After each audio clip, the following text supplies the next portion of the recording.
जिसके कपड़ों में नहाने के बाद भी इतनी बदबू हो कि उसे जमादारों का सरदार बना दिया जाए। गटर नालियां भी जिसके छूने से पहले ही खुल जाती हों। ऐसे जमादार की मृत्यु गटर में फिसलने से कैसे हो सकती है? बांस की फच्चक और लोहे के डंडे से भी घातक है काई की फिसलन। काई? किसने जमाई वो काई? वो विश्वासघाती काई कहीं और नहीं, मेरे ही टकले पे जमाई। बुड्ढे टकले, आज मैं तेरे टकला फोड़कर तेरे दिमाग में जितनी काई जमी हुई है सारी बाहर निकाल दूंगा। रुको शिवा बेटा, पहले पूरा सच जान लो, उसके बाद अपने पिता के टकले से काई निकालना। मेरा पिता? तो मुझे बताओ कि ये पूरा सच क्या है, कि तू मेरा बाप कैसे हुआ और तूने मेरे बाप को कैसे मारा। बहुत कंफ्यूजन है यार, जल्दी बताओ। जिसका दिल कमजोर है वो इस स्पूफ को ना देखे, और जिन्होंने इस चैनल को सब्सक्राइब नहीं किया वो पहले सब्सक्राइब करें। तो सुनो बेटे, असली सच्चाई क्या है। ये कहानी शुरू होती है आज से 50 साल पहले से, जब तुम्हारे दादा ठरकी विक्रमदेव महाराजा की कुर्सी पर विराजमान थे और महाराजा के बड़े भाई बिज्जल देव की गुप्त रोगों की वजह से उन्हें सिंहासन नहीं सौंपा गया। बिज्जल देव को ऐसा लगा कि उसके टूंडे होने की वजह से वो हिला नहीं पाएगा, इस वजह से उसे सिंहासन नहीं मिला। जो अपना हाथ नहीं उठा सकता वो हथियार कैसे उठाएगा? फिर एक दिन तुम्हारे ताऊ की शादी शिवगामी से हो गई और वो शिवगामी को सेटिस्फाई नहीं कर पाया और कई रातों तक शिवगामी अपने यौवन की आग में झुलसती रही। और ये बात उस दिन की है जब शिवगामी के ठरक का पारा 300 डिग्री तक पहुंच गया। उसने लात मार के टूंडे बिज्जल की सजा दी और उसने किस तरीके से भागकर अपनी बचाई। उस दिन शिवगामी के कक्ष के बाहर मैं खड़ा था। सेवक को महारानी ने उसे सेटिस्फाई करने की आज्ञा दी। तो क्या मैं ठहरा रक्षक। उसे इतनी सुंदर महारानी सामने से प्रपोज करे तो मैं कैसे रुकता। मैं अपनी जवानी की आग में बहक गया और एक दिन हमारे महाराज विक्रमदेव की असमय मारने से मृत्यु हो गई और महल में सन्नाटा पसीज गया। तो मेरे बड़े दादाजी बिज्जल देव ने कभी आपको रंगे हाथों नहीं पकड़ा? रंगे हाथों नहीं, मैं पूरा का पूरा नंगा ही था। ओली पे जब मैं शिवगामी की चोली पे अपनी लगा रहा था तो बिज्जल देव ने देखा और वो ये बेइज्जती बर्दाश्त नहीं कर पाया और उसने अपना पूरा जीवन त्याग में लगा दिया। त्याग मतलब यानी रवानी शुरू कर दी। क्या मेरे दादाजी तो निकले? अभी से मत रो बेटा, अभी तो बहुत कुछ सुनना और सहना बाकी है। और फिर महारानी शिवगामी मजाक में प्रेग्नेंट हो गई और फिर वो मुझे हाथ भी नहीं लगाने देती थी। तब मेरी नजर महाराज विक्रमदेव की पत्नी पर पड़ी, जिनके पति की ऐसे में मारने से मृत्यु हो गई थी। हाँ वही। वो मुझे अपने यौवन से लुभाने लगी। मैं एक बार फिर बहक गया और वो भी प्रेग्नेंट हो गई। अबे तूने मेरी दोनों दादियों को प्रेग्नेंट कर दिया? हाँ, शिवगामी ने जन्म दिया भल्लाल देवा को और वहीं पर महारानी ने जन्म दिया बाहुबली को। दोनों ही युवराज चुने गए। साले दोनों ही मेरी नाजायज औलाद थे। यहाँ तक की कहानी तो हम पार्ट 1 में देख चुके हैं, तुम आगे बताओ। आगे ऐसा हुआ था कि हमारी काल के पर विजय के पश्चात हमारे राज्य के दक्षिण में स्थित कुंदल राज्य की रानी देवसेना हमसे मैत्रिक संबंध स्थापित करने के प्रयोजन से पधार रही है और हमने भल्लाल के लिए उसके साथ विवाह की बात भी कर ली है। तो बाहु, रानी को वर्जिन ही महल में लाने का प्रबंध करो और बाहु तुम उसे खुद ही लेने जाओगे।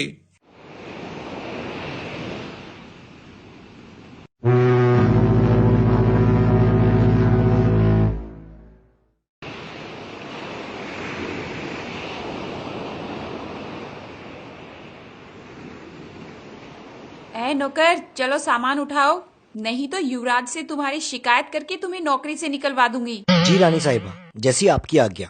वैसे कपड़े तो तुमने एकदम युवराजों जैसे पहन रखे हैं, लेकिन शकल से तो तुम एकदम मोची लगते हो। तुम हो कौन?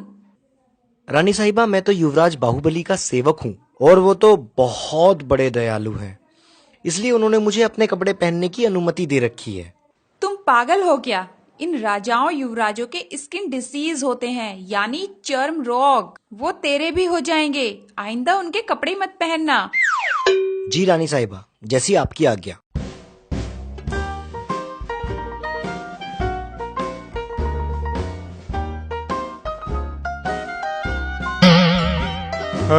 मेरे पास एक ही था बहन की घोड़ी। I am sorry, I love you. अच्छा एक बात बता, तू राजा और युवराजों से इतनी क्यों चिढ़ती है? लगता है तू सचमुच रानी नहीं है, चपरासन है तू। चुप करो, कोई सुन लेगा। मैं तो सचमुच में चपरासन हूँ और रानी वो है जो मेरे पीछे है। उनकी सेटिंग नंदू पान वाले से चल रही है, इसलिए उन्होंने मुझे रानी की एक्टिंग करने को कहा। और अगर कहीं तुम्हारा राज खुल गया तो? कैसे खुलेगा राज? अभी देखते हैं। रानी साहिबा, आपको आने में कोई तकलीफ तो नहीं हुई? नहीं महारानी जी, मुझे कोई तकलीफ नहीं हुई। युवराज बाहुबली, हमने आपको जैसा कहा था आपने वैसा ही किया। उसके लिए हम रानी देवसेना को आपकी निगरानी में छोड़ते हैं। उन्हें कोई तकलीफ नहीं होनी चाहिए और हम डिनर पर इनके पिताजी से लाइव चैट करके शादी के बारे में कुछ डिस्कशन करेंगे। अभी बाहुबली, तुम और भल्लाल दोनों रानी को पार्क में घुमा कर ले आओ। तुमने ये बात मुझसे क्यों छुपाई कि तुम ही युवराज हो और मैंने तुमको कितना बुरा भला कहा? कोई बात नहीं, वैसे भी तुम कौन सा जबान से कह रही थी, तुम तो दिल से कह रही थी ना, तो कोई बात नहीं। रानी साहिबा, क्या मैं आपकी प्यास बुझा सकता हूँ? अबे जा साले गे, तू मेरी प्यास क्या बुझाएगा? जाके पहले अपने बाप को बोल कि वो तेरे माँ की प्यास बुझाए। तेरी मुझसे शादी होने वाली है और तेरी इतनी जुर्रत कि तू मेरे और मेरे खानदान का मजाक उड़ाती है? बाहू, आज रात ये मुझे मेरे बिस्तर पे चाहिए। पर दादा, आप अपने बिस्तर पे आखिर इसका करेंगे क्या? मैं करेले पे चढ़ा के इसका काम करूंगा।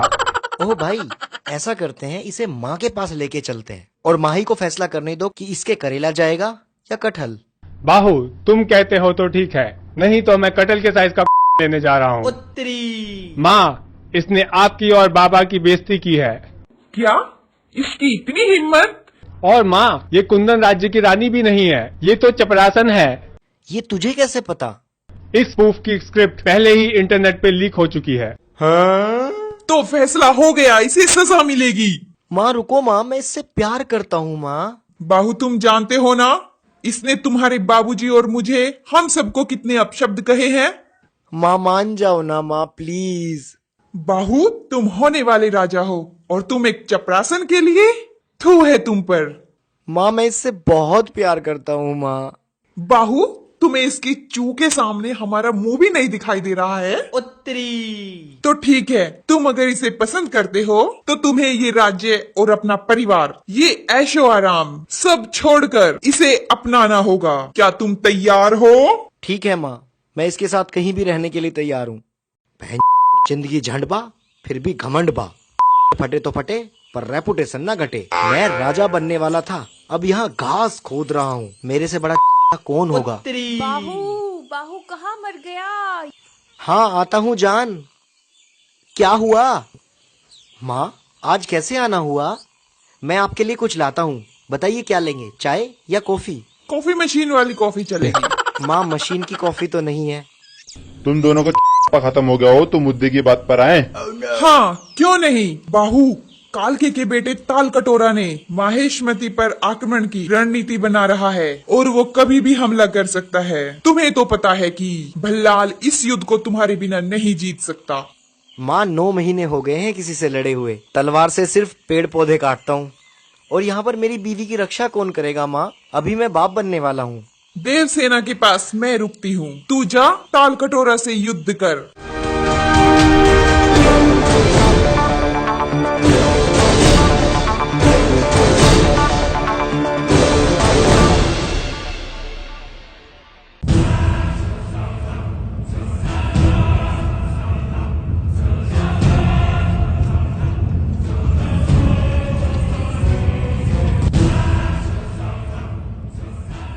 Zaratrama ma smritim rimsa inkinim Vin mahatti chuhur frok namata svikde ta krak chuhur har ओए, हिंदी आती है?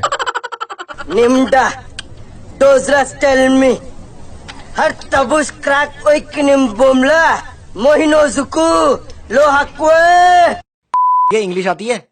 इंग्लिश? ओह ये इंग्लिश तो आती है। तो काले तेल से नहाते हो क्या? काम की बात करो।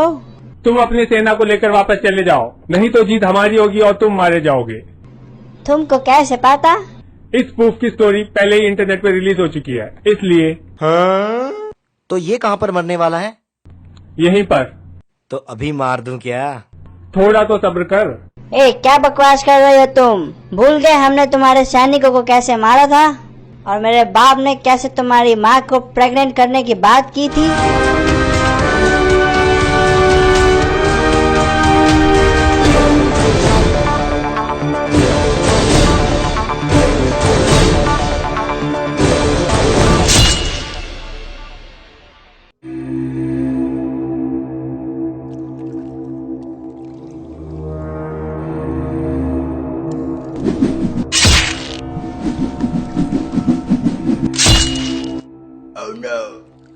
वाह कटप्पा वाह, क्या अच्छा काम किया है तुमने। अब मैं जाके बाहू के बच्चे को खत्म कर देता हूँ और फिर मैं राजा बन जाऊंगा। चलो कटप्पा। राजा जी मेरे लूज मोशंस हो रहे हैं, आप चलो मैं आता हूँ।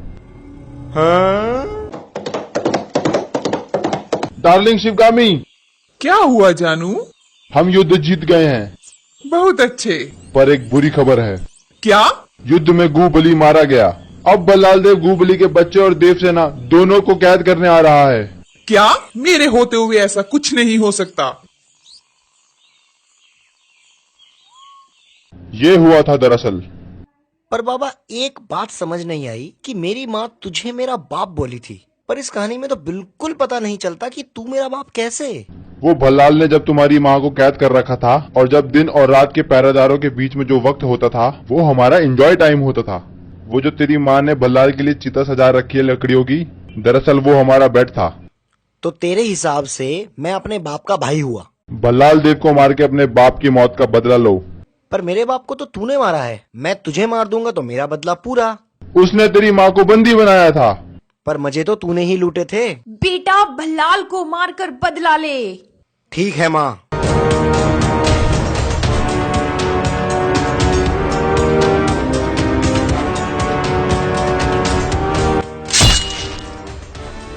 अब मैं राजा बनूंगा। चुप बे। जब मुर्गा छाप पटाखों से फटती हो ना तो तोप की सलामी लिया करते। और हाँ आप लोग, आप ही लोगों को बोल रहा हूँ, अगर आप नए हैं ना तो प्लीज चैनल को सब्सक्राइब करो, लाइक करो और शेयर करो। आपकी गर्लफ्रेंड को शेयर करने के लिए नहीं बोल रहा हूँ, वीडियो को शेयर करने के लिए बोल रहा हूँ। तो धन्यवाद हमारी वीडियो को देखने के लिए। Thank you very much.